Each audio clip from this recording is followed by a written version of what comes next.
Hello again, everyone, and welcome to the Aldersgate Experience, the podcast of Aldersgate Church in York, Pennsylvania. I'm Pastor Bob Kaylor. And I'm Pastor Jeff Markey. We just finished the second Sunday of Advent. We're continuing our series, The Long Walk, the Gospel of Luke. And this week we took a journey out to Ein Kerem, which is not mentioned in the text, but that's the traditional home of Zechariah and Elizabeth, and also to the temple in Jerusalem, which figures pretty prominently here in the first two chapters of Luke. But we were looking at the story of Zechariah and Elizabeth and the birth of John the Baptist. Yeah, and you know, the title of your message was The Sound of Silence. I thought you were going to break out into some Simon and Garfunkel there for a moment. But you don't want me breaking out in anything. Well, you play the drums pretty good, I'll say that. There's a reason for that. Keep the mic away. That's right. Anyway, you opened this sermon, though, with a powerful image, the shrine of the book that was in the in a museum in Israel. And how does that experience of that silence, when you see the scroll and, obviously attendees are told, stay silent in this area, and there's a certain sense of awe and reverence there. So what does that silence and sacred anticipation shape the way we read about these opening chapters in Luke? I think sometimes we become so familiar with the text, we take it for granted. And one of the things I love about Shrine of the Book is that it really does put you in a place where you stand before this long line of scribes and others who have brought this text forward. Yeah. And you can have nothing but reverence for it in that sense. And I think that's the power of that particular exhibit in the Shrine of the Book. But it just made me think about the longer connection to the Old Testament and the fact that in the New Testament, when the angel shows up, there was really a considered period of time, probably about 400 years, where people considered God had kind of gone silent. Right. There was no real prophetic kind of utterance. You had different things going on in that intertestamental period. You had the Maccabean Wars, and things like that. You had the Hasmonean dynasty there with Israel, but there was not that same weighty biblical prophecy going on. Yeah. And so you have this sort of silent period, relatively speaking. Of course, God is always at work, but a silent period where there's no real prophetic witness. And then you have suddenly coming into play, the angel showing up with Mary and also showing up in the temple to speaks to Zechariah in the temple first, then to Mary. We kind of took this in a little bit of reverse order, because I wanted to focus on the two songs. Yeah. You had the Magnificat, which we talked about last week, and then the Benedictus. But the story of Zechariah and Elizabeth, I think Luke sets that up for us as the bridge between the Old Testament story and the New Testament story. Yeah. And in some ways, he's catching people up on this. If his audience is mostly Gentile, some of them might know some of the background of the story. Yeah. If they're Jewish, they certainly know. There are clues in the text of what's going on. The presence of the temple is also important. All of that is vital. But I love the idea that all of that is coming out of the scriptures, and it's coming out of a place of listening to that long silence or listening to those words of the scriptures and having that shape everything that comes forward. Right. And you mentioned Zechariah's silence is really a gift. It's an opportunity to, just remain silent, just listen to what God has to say, and you use the Isaiah 6 passage we read in the traditional service, where, Isaiah, in the year King Uzziah died, he saw the Lord and he says, "Woe to me, I am ruined, for I am a man of unclean lips. I'm a people of unclean lips, and my eyes have seen the King." And this is a very powerful image where we see God at work, and Isaiah is humble. What can he do? What can he say? He's basically silent before the Lord, and he's healed and he's given the opportunity. He's blessed, but this particular passage with Zechariah being silent, it causes him this opportunity to be silent, still before the Lord. We read in our time of prayer together. You mentioned the scripture The Lord is in his holy temple. Let us be silent before him. And there's a richness there. There's a power there. Yeah, and I think those two stories in some ways have connection. I think the Mary story also has connection back to Isaiah, the same kind of response, here am I, send me. And, that's where that prophetic tradition becomes so important to everything that happens here at the beginning of Luke, because it is in some sense checking the boxes for what Isaiah has anticipated, what some of the other prophets have anticipated, and that is the coming of the Messiah, and also the restarting of that prophetic tradition that's going to be embodied by John the Baptist. And I think that's why that story is so important. Yeah, so Luke takes his time, obviously, before introducing Jesus. He begins this with Zechariah and Elizabeth. Why do you think Luke wants us to walk through this kind of museum of Israel's history with the Benedictus before we encounter Jesus, the Messiah? Well, there are some commentators that would suggest that Luke 1 and 2 are bolted on to the text later, that you could actually start Luke at chapter 3, which starts with John the Baptist. It starts with Tiberius now being the emperor, whereas Luke chapter 2 has Augustus as the emperor, so it moves the story later. But I think there is either an editorial by Luke or it's actually in the original text. There's a lot of debate about that. But I think it is designed because whoever Theophilus is, if that's a common Jewish name, and even with Luke's Gentile connections, it's important for him to say, the story I'm about to tell you did not simply fall out of the sky. Right. It's actually beginning in a much deeper way. It has a much longer taproot system that is getting us to this point. And so this is the climactic moment that everyone's been waiting for.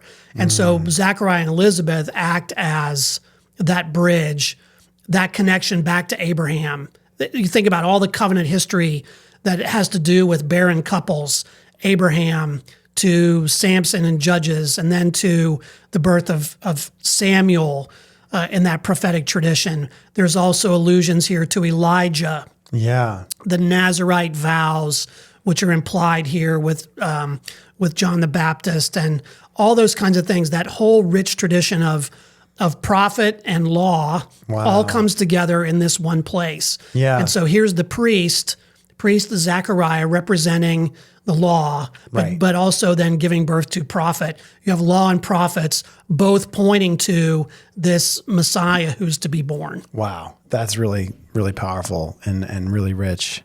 And you highlight that Zechariah did not expect God to show up during ordinary worship. And so why do you think we often miss God's presence in the ordinary moments of our lives?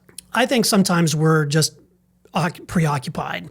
We go through emotions a lot. And there's something okay with that. I mean, we tend to look at that and say, oh, what ritual matters? I mean, everything we do in our lives is a ritual. Ritual forms us, it shapes us. There's nothing wrong with that. At the same time, I think sometimes we don't allow space for God to actually work in the midst of the rituals we do with and for God. And so we have to take time apart to say, let me listen here, or let me come in with a sense of expectation. I mean, I read a little bit into the text and saying that. I don't know if he didn't expect anything to happen. It was a big deal for him to go in there, at any rate, because he probably only got to do that maybe once or twice in his life, because they would draw that by lots every time that particular section of priests came up for duty.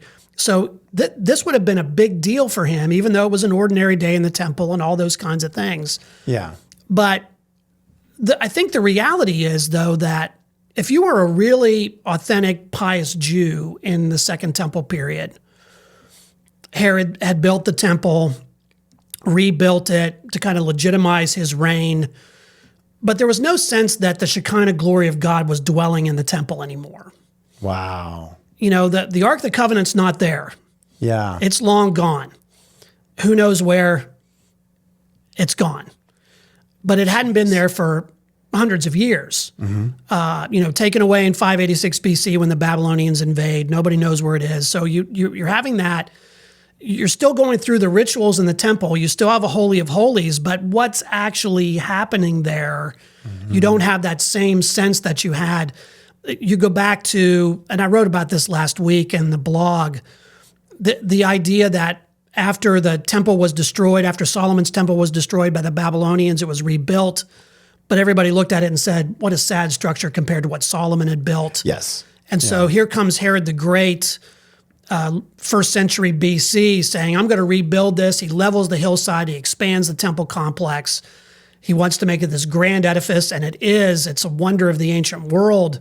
But at the same time, there's no spirit there. And so people were still waiting for the Spirit of God to inhabit that again. And the Messiah was to be the one who opened the door for that to happen. Right. So when he goes in there to do that, he's doing the ritual, but it's kind of saying, yeah, but we're doing the incense, we're doing the things we're supposed to do. And again, there's a sense of grief. There's a sense of Yes. this is not what it's supposed to be. yeah, it's not all what it's supposed to be at this That makes point. a lot of sense. And then the angel shows up. Right. And it's not the Shekinah glory of God. It's not the cloud. It's not God himself speaking, but a messenger. That's what angel means. The messenger shows up and begins to speak with him. Now, it's in the holiest of holy places. Well, the incense is being burned sort of in the antechamber outside of that. So it's not in the, the only time someone would go into the Holy of Holies was once a year on the Day of Atonement. Right. But you have the outer sections of that, which you have the incense, have the bread of the presence, all those kinds of things. So he's not in the inner sanctum. He's sort of on the outside of it. Okay. And so it is an encounter. I mean, the angel shows up to Mary ostensibly in her house in Nazareth. So the angel can show up anywhere. Zechariah's doing this duty, and suddenly, boom, there it is. And he's getting a word from the Lord. And the word is, your prayers have been answered. That would be great. Yeah. An angel shows up and tells you, hey, by the way, your prayers have been answered. We would be thrilled with that. And I think Zechariah is thrilled with that. But like Abraham, like others in that tradition, again, picking up the same theme. There is a sense of doubt. Really? Yeah. There's a sense of doubt there. How is this going to be? I mean, even Mary says to a degree, how can this be since I'm a virgin? Right. But when the angel explains it, she goes, here am I, servant of the Lord. Let it be with me as you have said. Right. Zechariah says, but hold on. I'm old. My wife's getting on in years. And you think to yourself, man, you're a priest.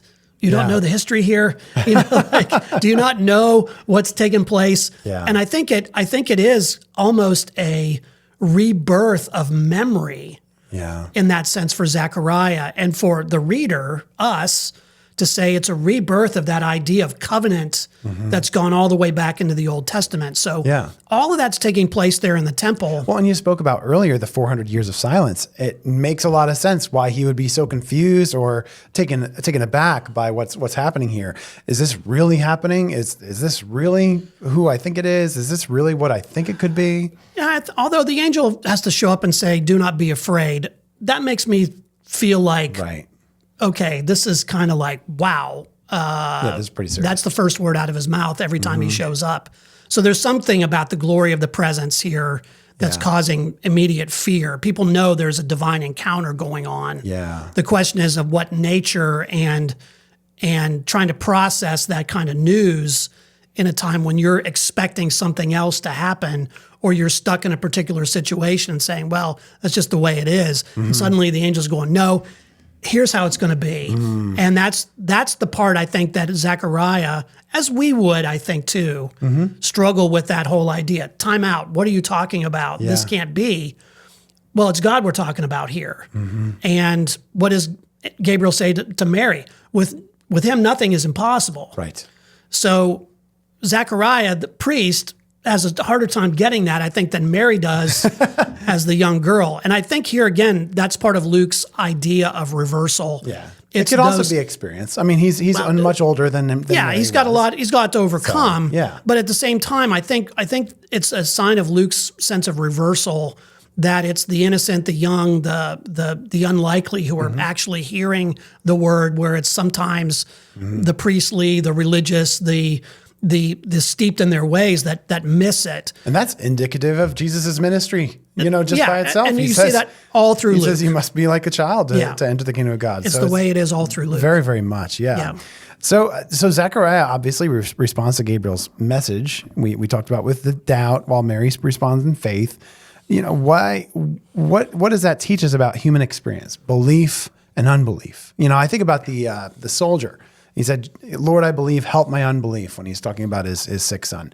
How often do we have to deal with that unbelief in our lives? How do we counteract that, I guess? Well, I think it's always being open. I mean, there is kind of a functional atheism we have when we say we believe, but we don't expect. Yeah. We don't expect God to show up. And I think you have these contrasting ideas to say that there are degrees. I mean, Zechariah is obviously going to come around to this. Right. And his silence is going to be what helps him to come around to it. Mary's going to come around to it more quickly because obviously she's dealing with the pregnancy. Yeah. And sees it happen. So there are varying degrees, I think, for all of us. There's a fine line sometimes between belief and unbelief. Yeah. And the sense of faith that says, okay, I don't get this, but I'm going to keep after it anyway. I don't have to understand it all. Right. Yeah. Right. To be able to walk with it. To be able to work and with I think it tells us that at any stage in life, whether we're near the beginning or near to the end, that we have to be more open to what God can do. Yeah. To be surprised. So that kind of comes back to what we started talking about in the beginning, the silence. Zechariah, obviously, we talked about it kind of being a gift for him. How might intentional silence reshape our own spiritual lives if we will take that moment, take that time? There are lots of entreaties in the scriptures to silence. You mentioned one earlier. The Lord is in his holy temple. Keep silence before him. There's some times where we don't have words. We think we have to have words for everything. Yeah. We don't like dead space. If we were to do a podcast like this and have a minute of dead space, everyone turns it off. Yeah. Because we expect every moment to be filled. We now can't even sit by ourselves without having constant input. I know a lot of people who just leave the TV on. It's just background noise. It's all, we are very uncomfortable with silence in our world.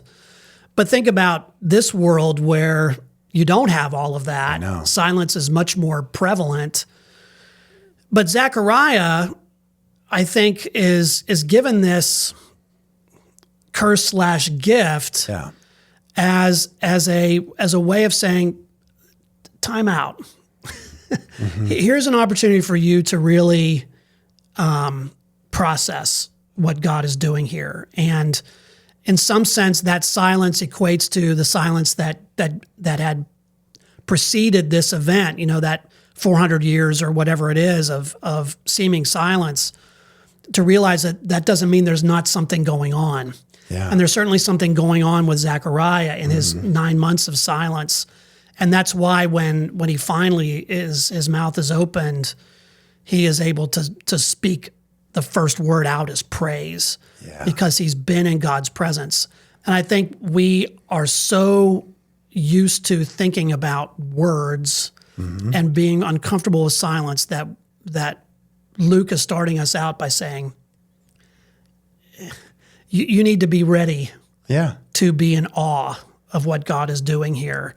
And the only way that can happen sometimes is silence, when we open ourselves up to listen to what God is doing. God is speaking in the midst of that, even when it seems that God is silent. Whoever has your attention, wherever your attention is focused, that's where you're going to be drawn to. And when we are given this opportunity to withdraw, when we're given this opportunity to step back and be silent and listen to what God has to say, it changes everything. It changes our perspective. It changes our ability to understand and receive what he has for us. It changes everything. You mentioned centering prayer in your message, and how over time you said you can kind of move that from 5 minutes to 7 minutes to 9 minutes to whatever. And you're finding that richness there. There's a power in that silence before him. Did you want to talk about that a little bit, your experience there with centering prayer? Well, we've talked about this before, but so often we think prayer has to be full of words. Yeah. I gotta be able to know the right words to pray. People get freaked out about praying in public because I don't know the right words, or I'm journaling prayer. I don't know the right words. Yeah. And you mentioned in Luke 11, right? Luke 11, the disciples said, "Teach us how to pray." And yeah, Jesus we were just talking about that this morning yeah. with staff prayer and saying, I was teaching on the Lord's Prayer and the idea that Jesus says, "Say this," and it's a very short prayer. Yeah. But the idea then is, don't worry about the number of words. Yeah. That's not what this is about. In fact, in Sermon on the Mount, I think it is in Matthew, where Jesus is talking about those who pray with so many words. Right. And but he says, go into the closet in secret and be quiet before the Lord. I learned a lot about this in Korea. I had a chance to go to South Korea. That was about 15 years ago. Wow. And we visited churches in South Korea. And if you've ever gone to South Korea or been around Korean Christians, they are prayer warriors. There was a retreat center from Kwang Lim Church, which is the largest Methodist church in the world. Oh, wow. And they had a retreat center kind of up in the hills outside of Seoul. And they had one building that was just full of prayer closets. 24-hour prayer closets. And at any given time, there are people up there at that retreat center spending all night, 24 hours in prayer, in silent prayer, in this cubicle with nothing else except maybe their Bible, just praying to the Lord. Yeah. And for us, that is like, wow, could I even conceive of doing something like that? Yeah. And I've done retreats at monasteries and things like that where it's been a silent retreat for a number of days. What you find is you begin to detox, especially if you shut everything else off. You leave the phone in your car, you shut everything else off. You start to really recognize what you've been missing. Yeah. Things you begin to hear, like I hear the birds singing. I hear the brook that's down the way. The wind rustling the trees. I hear stuff. Yeah. There have been times in my life when I've been able to do that. When we get in touch with what God's actually created, we're so busy doing all the creating ourselves, we forget to open ourselves to hear the small things. And that's when that idea of the Psalms, the still small voice of God, can actually begin to open us up. So can actually experience that for ourselves. Yeah, but most people, I can't do 5 minutes. What would happen if you left your phone at home and went somewhere without it? Fear. What trepidation. would happen? What would happen if you said, today, danger, I'm not going to look at it? Right. Somehow, I made it to about age 40 plus without one. Mm-hmm. I don't know how I did it. I don't know how we did it. I really don't. Somehow we managed to make it without knowing everything that was happening in that moment, without being completely accessible at every second of the day. Yeah. We did that. And somehow we made it to adulthood. And somehow that was normal. We managed to thrive and be healthy and all those kinds of things. People managed to get hold of us. Eventually, by that time, the crisis had passed or whatever was going on. Right. We have to get back to a place, I think, where we're not so inundated that we miss. How many times do we miss a message from God, not necessarily an angel standing in front of us, but a message from God because we are just too busy with content. And it's impossible to be able to measure that, right? Yeah, of course, as we're generating more content for you to watch on your phone, we're saying that. But, that's right. But I hope that after this, you will shut your phone off and go take some silence. Yeah. 5 minutes before the Lord it's amazing what it can do. Drive somewhere in your car without turning something on. My wife, Jennifer, does this all the time. I don't know how she does it. I get in the car. We'll drive like 3 hours. No. She'll drive like 3-4 hours. No, nothing on the music, radio. No news. It blows my mind. Yeah. But then I started to try that. Oh my goodness. Yeah. What that does for you, it can be great. Now I don't do it all the time. Right. But I think there's something about that. When I drive in here on Sunday morning, I drive in silence. Yeah. Because I want to be ready to come before the Lord. So there are lots of different ways to do this. Yeah, absolutely. Well, you connect John the Baptist's birth to the breaking of this new dawn. So how does this story invite us to see Advent not just as nostalgia, which obviously comes, that's not abnormal and that can be good, but as the start of a new age of what God is still unfolding? I think that's what it originally was.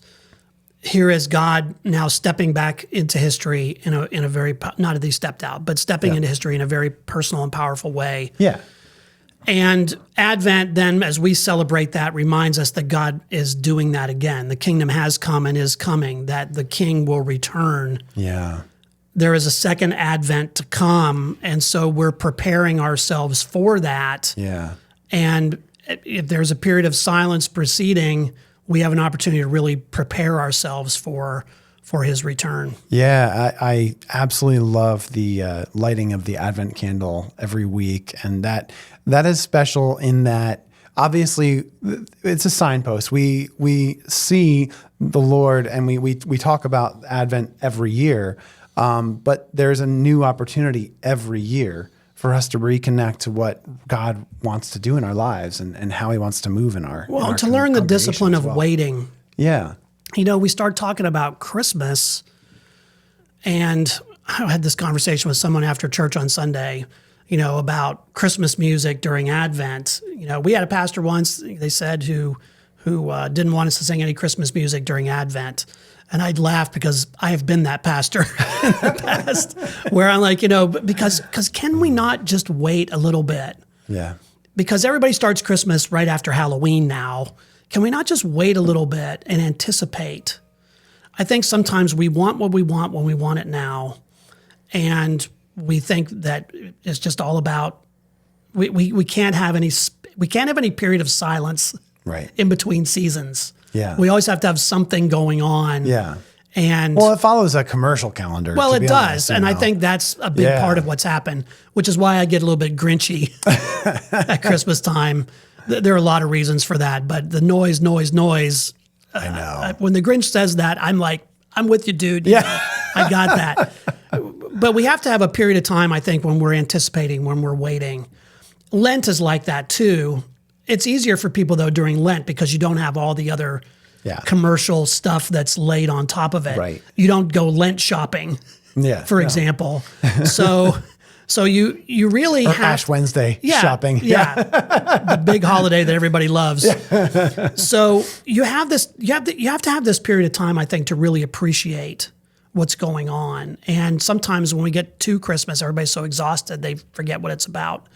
So if we really practice Advent well, it should drive us to a place where we're saying, I want to be silent. I want to be quiet. I want to wait upon the Lord, because that's when we really begin to see that kingdom breaking in. So even in the midst of the hustle and bustle of the Christmas season, even in the midst of the Christmas decorations and the tree getting everything ready, we can have that silence, that reverence with the Lord.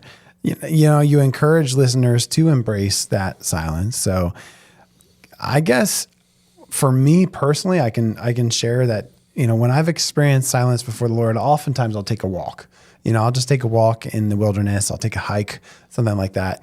And definitely for me, when I hear the breeze hitting the leaves, and you just kind of experience and breathe in all that you know I have experience with him, I just can't help it. I just start praying and praising because I just know that the Lord is with me wherever I go. And that's a promise that he gives us in Scripture, but we can experience that. It's not just in the book. It's something that we can experience. There's a Latin phrase, solvitur ambulando, which means it's solved by walking. And I think that's true. It doesn't have to be simply sitting quietly, any kind of silence, walking, you know, for some people it's biking or whatever it is, but just something where you're not inputting, you're open. Yeah. And sometimes your body, it's good for me when my body's in motion. I'm the same way. If I take a walk, my body's in motion. My mind tends to be quieter. Yeah. So whatever it takes, whatever works for you to put yourself in a place where you can be in silence before the Lord, I think that's the greatest thing you can. Yeah. It's a great gift that you can give yourself, and I think it will help you to experience the Lord in a new way. Yeah, it's a great lesson that we receive. Zechariah received it not involuntarily, but it's a great lesson that we can all have. Yeah. Well, there's a lot more to be said about this, and we hope that you will send us your questions and comments. You can drop those in the YouTube comments, or That's right. send us an email at communications@aldersgateyork.com. We'll be back next week for the third Sunday of Advent. We're going to be looking at the Gloria, the song that the angels sing to. Well, it doesn't say that they sing it. We always think that they sing it. I know. It's an army Yeah. host, the heavenly host. Yes. So more like They proclaim it. It'd probably be more like a chanting cadence Yeah. than anything. But we'll be looking at that next week. We'll hope to see you back here to join us on the Aldersgate Experience. That's right. God bless.